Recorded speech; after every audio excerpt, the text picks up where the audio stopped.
Hello students, IIT brain में आपका स्वागत। आज हम फिजिक्स में जेईई मेन 2020 के एक प्रॉब्लम पर डिस्कस करेंगे। सो एक बार आप पहले क्वेश्चन सुने।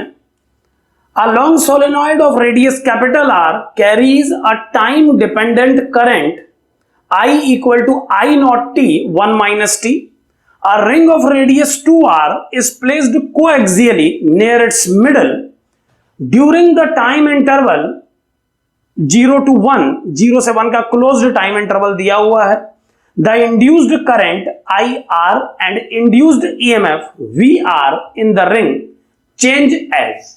यानी क्या है प्रॉब्लम, एक बार समझे कि आपको एक लॉन्ग सोलेनॉइड दिया हुआ है, आप इसे इस प्रॉब्लम के लिए एक इनफाइनाइट सोलेनॉइड ही कंसिडर कर लें। इस इनफाइनाइट सोलेनॉइड के मिडिल रीजन पर एक 2r रेडियस की रिंग को रखा गया है सिमेट्रिकली, जबकि इस सोलेनॉइड की रेडियस r गिवन है। सोलेनॉइड का रेडियस r गिवन है और जो रिंग इसमें प्लेस की गई है उसका रेडियस 2r दिया गया है।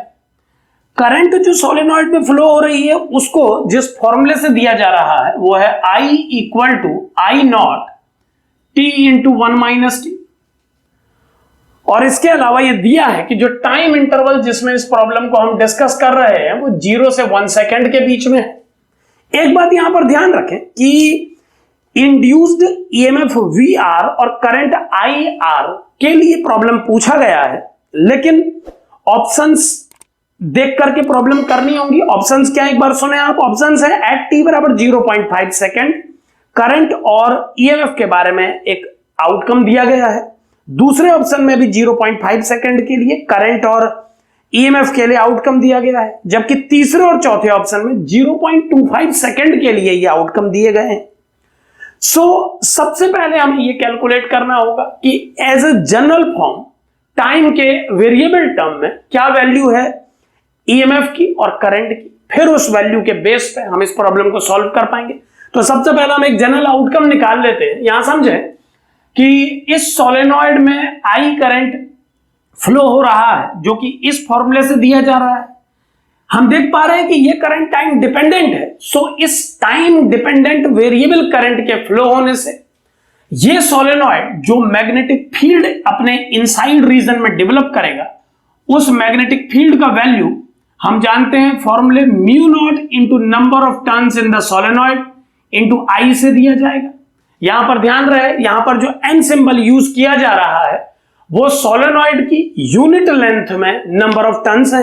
So B equal to mu naught NI फॉर्मूले में अगर मैं वैल्यूज अप्लाई करूं, यहां पर करंट की वैल्यू नोन है, तो जो मैग्नेटिक फील्ड का वैल्यू आ जाएगा इस सोलेनॉइड के इनसाइड रीजन में वो आ जाएगा I not into T into 1 minus T.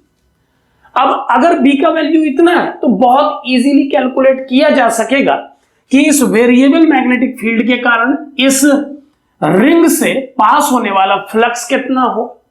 यहां पर ध्यान दें कि सोलेनॉइड जो इनफाइनाइट लेंथ का है वो अपने इनसाइड रीजन पे इस स्ट्रेंथ का मैग्नेटिक फील्ड डेवलप करेगा, लेकिन इसके आउटर रीजन पे किसी प्रकार का मैग्नेटिक फील्ड डेवलप नहीं हुआ माना जाता है। इस आउटर रीजन को जीरो फ्लक्स मानते हुए जो नेट फ्लक्स इस रिंग को मिलेगा इस वेरिएबल मैग्नेटिक फील्ड में वो होगा B, यानी कि मैग्नेटिक फील्ड की strength into area of this ring only inside portion will be taken. So मैं इस एरिया को यहां पर पाई आर स्क्वायर लिख रहा हूं। यहां पर आप ध्यान दें कि रिंग का टोटल एरिया तो 4 पाई आर स्क्वायर होना चाहिए, लेकिन remaining 3 pi r square area में मैग्नेटिक फील्ड का वैल्यू 0 है और यही वजह है कि हम उस रीजन पर आने वाले नेट फ्लक्स को 0 मान ले रहे हैं। फ्लक्स में ध्यान से समझें, केवल उसी रीजन के फ्लक्स को लिखा गया है जो सोलेनॉइड का इनसाइड रीजन है। आउटर रीजन में नेट फ्लक्स की वैल्यू 0 है। कोई स्टूडेंट ये ना समझे कि रिंग का रेडियस 2r था और उसे बाय मिस्टेक r लिख दिया गया है, तो इस पर ध्यान दें। नेट फ्लक्स जो पास होगा इस रिंग से टोटली वो इतना होगा। और हम फैराडे लॉ से जानते हैं कि minus d phi by d t को ही ईएमएफ के इक्विवेलेंट माना जा सकता है। वी आर जो कि यहां पर इंड्यूस्ड ईएमएफ के लिए सिंबल है इस प्रॉब्लम में, सो वी आर की वैल्यू को minus d phi by d t से कैलकुलेट किया जा सकेगा। आइए से डिफरेंशिएट कर लेते हैं टाइम के रिस्पेक्ट में।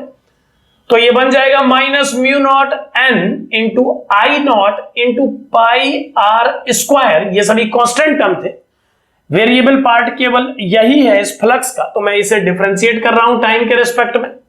टी का डिफरेंशिएशन 1 इंटू 1 माइनस टी को मैंने प्लेस कर दिया है, और 1 माइनस टी का डिफरेंशिएशन -1 और टी को मैं प्लेस कर रहा हूं। सो फाइनली जो वी आर का वैल्यू हमें मिला वो है V R equal to minus mu naught N I naught into pi r square into 1 minus 2t। यहां पर ध्यान से देखें, इस ब्रैकेट को ओपन करने के बाद अगर हम इस एक्सप्रेशन को टोटली सॉल्व करें तो ये बन जाएगा 1 माइनस 2। सो सोलेनॉइड में बहने वाली इस वेरिएबल करंट के चलते इतना ईएमएफ डेवलप होगा इस रिंग में। अब इस ईएमएफ की हेल्प से अगर करंट कैलकुलेट करने की कोशिश की जाए तो जो करंट डेवलप होगी रिंग में, उस करंट को लिखा जा सकता है वी आर, जो कि minus mu naught N I naught pi r square into 1 minus 2t upon resistance of the ring के इक्वल होगा। चूंकि रेजिस्टेंस इस प्रॉब्लम में दिया नहीं है तो आप समझें कि रेजिस्टेंस इस प्रॉब्लम के ऑप्शन से एसोसिएटेड टर्म नहीं रहा होगा।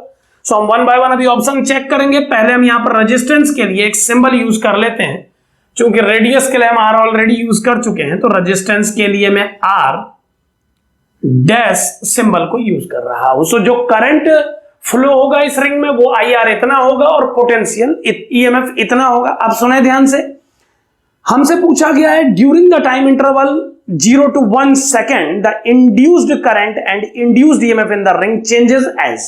अब 1 बाय 1 ऑप्शन पे आए। सबसे पहला ऑप्शन है at t equal to 0.5 direction of current reverses. तो यहां पर ध्यान दें, करंट का वैल्यू आपके सामने है।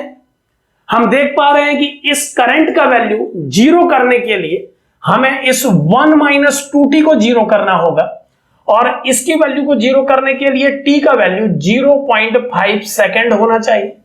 अब यहां पर ध्यान से समझें कि अगर हम 0.5 सेकेंड से छोटी वैल्यू इस एक्सप्रेशन में अप्लाई करें और एक बार 0.5 सेकेंड से बड़ी वैल्यू अप्लाई करें, तो दोनों ही कंडीशन में आई आर का वैल्यू अपने साइन को चेंज करें।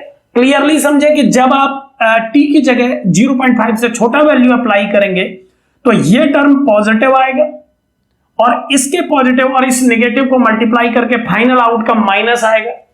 जबकि दूसरी कंडीशन में जब आप 0.6 सेकेंड अप्लाई करेंगे तो ये नेगेटिव इस नेगेटिव से कैंसिल होकर फाइनल आउटकम प्लस में आएगा। सो 0.5 सेकेंड से थोड़ा पहले और थोड़ा बाद करंट का डायरेक्शन चेंज हुआ है। सो पहला ऑप्शन 0.5 सेकेंड पे करंट ने अपनी डायरेक्शन चेंज की है, ये पार्ट इस ऑप्शन का सही है।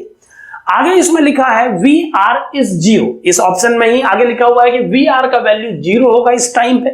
सो आप ध्यान से देखिए कि अगर हम टी का वैल्यू 0.5 सेकेंड अप्लाई करें तो वी आर का वैल्यू जीरो ही कैलकुलेट होगा। सो इन सभी डिस्कशन से ये क्लियर हो जाता है कि इस प्रॉब्लम का पहला चॉइस एक करेक्ट चॉइस है। लेकिन एक बार और चॉइसेस को भी डिस्कस कर लेते हैं।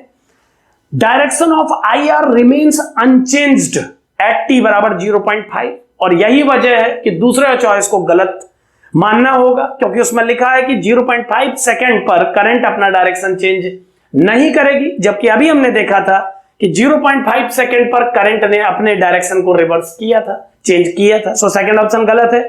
थर्ड ऑप्शन में 0.25 सेकेंड पर करंट के नेचर पर डिस्कशन किया गया है और बोला गया है करंट अपना डायरेक्शन रिवर्स करेगी, बट हम जानते हैं कि 0.25 सेकेंड से अगर हम थोड़ी छोटी या थोड़ी बड़ी वैल्यू अप्लाई करें, यानी कि अगर हम t की जगह 0.24 या 0.26 अप्लाई करें, तो 0.24 और 0.26 अप्लाई करने पर दोनों ही स्थितियों में करंट का साइन सेम आएगा, यानी ये तीसरा ऑप्शन भी गलत होना चाहिए।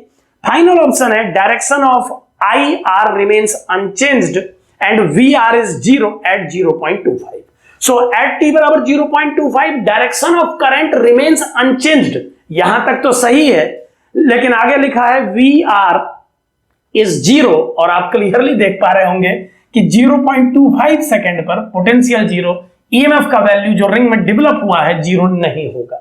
सो चौथा ऑप्शन भी इस केस में गलत होना चाहिए। सो पहला ऑप्शन ही इस क्वेश्चन का बेस्ट चॉइस है। वैसे यहां पर हम डिस्कस कर रहे हैं जेई मेन का प्रॉब्लम, और हम जानते हैं जेई मेन में सिंगल चॉइस प्रॉब्लम ही पूछे जाते हैं, बट कभी भी आप किसी प्रॉब्लम को करते हैं तो सभी ऑप्शन से एक बार गो थ्रू होना चाहिए। ऐसा करना उस स्थिति में बहुत प्रॉफिटेबल होता है जहां पर एक सब्जेक्टिव थीम पर डिस्कस किया होता है, क्योंकि कई बार केवल एक ऑप्शन पर डिस्कस कर लेने से जब किसी एग्जाम में उसी क्वेश्चन को किसी दूसरे ऑप्शन से एफिलेट करके पूछा जाता है तो एक प्रॉब्लम क्रिएट हो जाती है। सो सभी ऑप्शन से आप एक बार गो थ्रू हो। अगर प्रॉब्लम ऑप्शनल है तो, जैसे कई प्रॉब्लम हम सॉल्व करते हैं जिसका एक आउटकम आता है, जिसमें एक आंसर आता है जिसे केवल ऑप्शन से मिलाना होता है, लेकिन कई प्रॉब्लम ऐसी होती हैं जिसमें ऑप्शंस को चेक करना ही प्रॉब्लम का पार्ट होता है। जैसे इस प्रॉब्लम में ऑप्शन से ही प्रॉब्लम जुड़ा हुआ है। सो ऐसे केस में सभी ऑप्शन से एक बार गो थ्रू, केवल हमारा सजेशन है आपको। Thank you.